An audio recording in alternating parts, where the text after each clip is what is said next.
Here's a couple of questions that you might not be able to answer. You talked about your songs being your babies earlier. What's your favorite baby? What's the favorite song you've ever written? Um, the one I hadn't written yet, obviously, that's supposed to be the answer to that. Yeah, The next one, the next what? one. Yep. Yeah, but as a part of this Nashville Songwriters Hall of Fame thing, they tell you to have one song that's on a brick that's down on Music Row. They have all these, have the songwriter's name that's in the Hall of Fame, and then they have one song that is identified with that writer. And so for me, I chose The Trouble with the Truth because I felt like it was one of the best songs I ever wrote, and it was solo written, and Patty Loveless had a bit of a hit. It probably just barely got inside the top 10, but it was the title of her record, and it's one of those songs that a long time ago I felt like it was as good a song as I could write at the time, and Yeah. it still holds up. So I mean, if I had to name one, I guess that's what it was at the time. But Well, since we are then, very close. My favorite Gary Nicholson song is "A Thousand Times a Day." So very, very oh close. wow, Yeah. wow, that's great. Yeah, I love that song so much. That's the first song that was written in this house that I'm in now. Really. Yeah, that's a co-write with Gary Burr, Yep. and they were building this studio that I'm in now, which used to be a garage. They were hammering and nailing in here, and so we went upstairs that day and um, wrote that song then. And I love Patty's record of it, and George Jones' version of it Mm-hmm. is just so great to hear Just George. two iconic voices, right? Just Yeah, it's yeah. it's it's really fantastic. So I Um, loved George's version of it, but like Patty just brought a soulfulness to that song, oh like yeah, you know. and Emery's production, but yeah, I just figured out, Buddy Cannon and the fellow that he used to co-produce with, that I'm not being able to call his name, they produced that George Jones record. Yeah, Buddy Uh, Cannon's been on this show, so yeah, he's yeah, you and he are very much alike in that you guys have done damn near everything in the business. yeah, yeah. He When I came here, I think he maybe was still playing bass with Tillis. Yeah. Um, um, but yeah, we've been around each other all this time. We've He's recorded a number of my songs on various artists, and we've tried to write together a few times. Not really anything of anything, but the cool thing he did, I wrote this song the day that Haggard passed, and it's called "He Won't Ever Be Gone," and it names a bunch of Merle's songs and stuff, and I wrote the song the day that Haggard passed, and I emailed it to Willie Nelson, and um, he said, "Send it to Buddy. I'll cut it."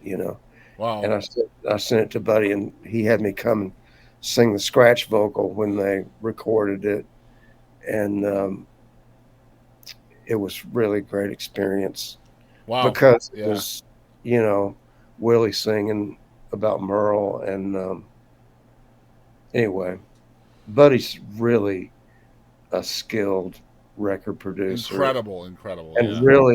really intuitive and organic and song based, and he's so smart and so much a regular guy. It's funny, I I was with him and he was playing me something, maybe it's the Willie record, and I said, "Man, Willie's voice, buddy, man, Willie's voice really sounds great on that." I said, "What microphone are you using on him?"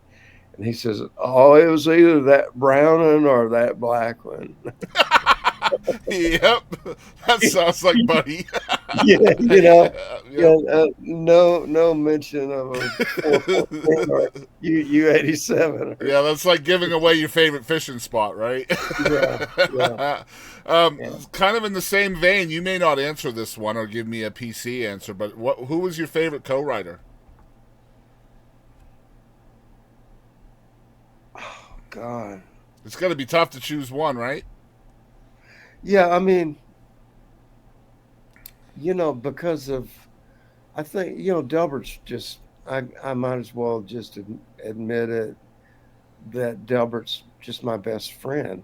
We talk to each other every day, and there was a period of time we don't really write songs anymore for whatever reason I can't understand, but there was a period of time when we wrote so many songs together, and it's that little bag of work is I'm so proud of those songs and those records we made together. It was like because Delbert was my hero, I mean, I just, I see him as um, one of the greatest purveyors of rock and roll music ever. Yeah, his But name doesn't get mentioned enough for sure. yeah, he Yeah. he grew up in West Texas, and he had country music in his blood, but by the time he started backing up all the uh, black acts, the blues artists that would come through Fort Worth, his various bands when he was a teenager. He had all that. So he had the country and blues stuck together, and his singing is just outrageously great. Yeah. His phrasing and the energy and everything that about Delbert's artistry just blew me away. So I mean, but but at the same time, it's like the experience of writing with Guy Clark. I mean, how you going to pick a favorite songwriter? But Guy had a certain way of going at it that was very deliberate, and he'd hate to say craftsman like. There's somebody titled a record of his a craftsman, and he thought, I'm not a craftsman, I'm an artist. Yep. But anyway, he's great. That there's so many great writers. In recent history, I've really enjoyed writing some with Sean Camp. Incredible writer. Yeah. Oh my goodness. I love Sean's music making. He's great. Great, great songwriter.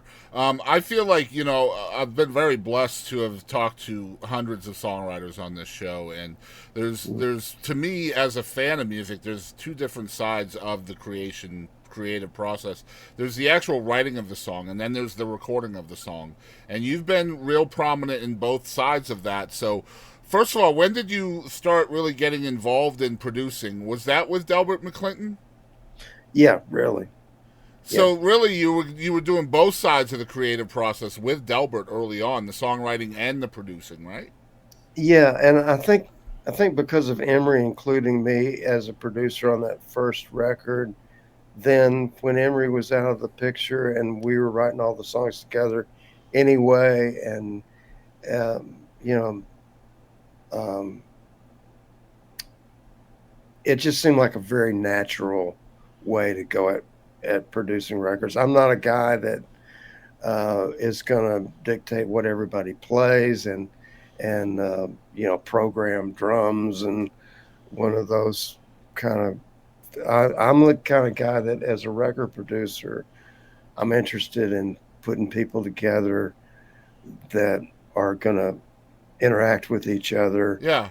and be song supportive It's in about the their. marriage process, really, right? Like just marrying the right people together. Yeah, and yeah, it's the casting is really everything, Yeah.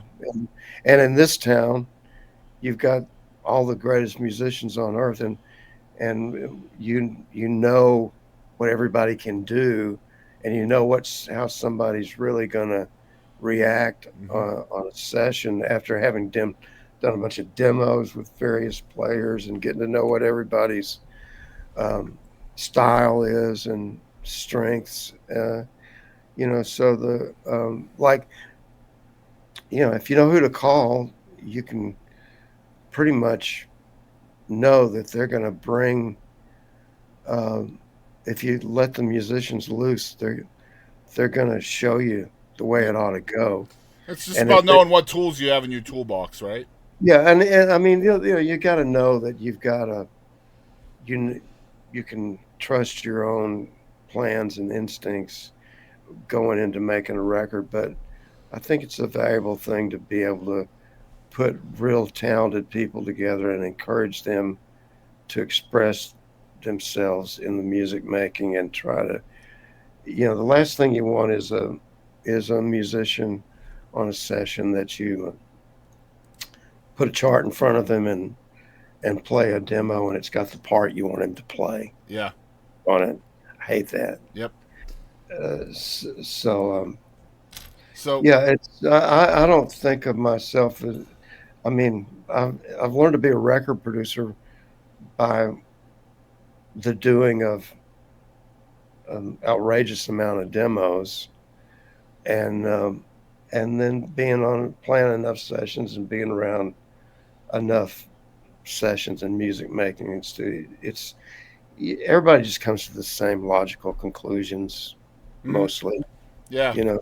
Just it's just by doing every part of it, right? And then I mean you're just learning every Yeah, part of it. yeah. It's like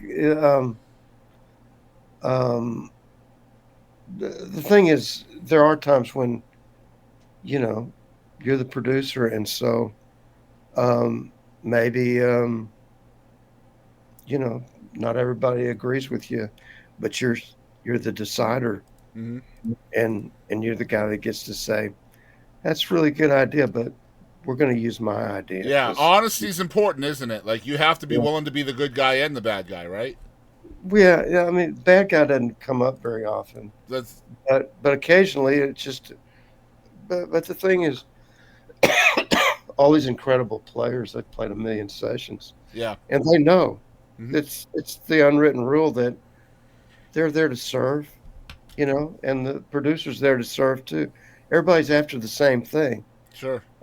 Sometimes, it's a valuable thing to have all these people that are not only ridiculously talented uh, instrumentalists, but they also are, some of the most musically intuitive people on the planet, because they've been interpreting songs, their whole Yeah. lives, Yeah. and they're not gonna do anything stupid, you know.